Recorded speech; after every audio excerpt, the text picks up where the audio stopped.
This is the most frequently asked binary search question at every single company. So you're given a value n, which is the number of versions for a robot, and each robot version is built upon the previous version. Now, if one of the robot versions is bad, all of the later versions will also be bad because they are built upon the previous versions.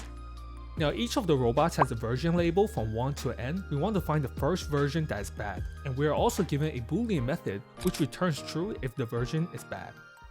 Let's say we're given 6 versions, and the versions that are bad are 4, 5, 6. The first version that's bad is 4, so we can return 4. Let's first go over the brute force approach. We can iterate do from 1 to n and return the first version that's bad. Now let's look for a more optimized approach. Let's say we're currently at version 3, which is not a bad version. There's no point searching leftward. We will continue our search rightward. Now let's say we're currently at version 5. This may or may not be the first bad version. We will continue our search leftward with the current value inclusive. Since we can reduce the search area by half each time we check a version, we can implement binary search. Let's implement the function first bad version, taking the input value n, create the left and right boundary. While left is less than right, calculate mid. If the current version is bad, search leftward with the current version inclusive, else search rightward, return left.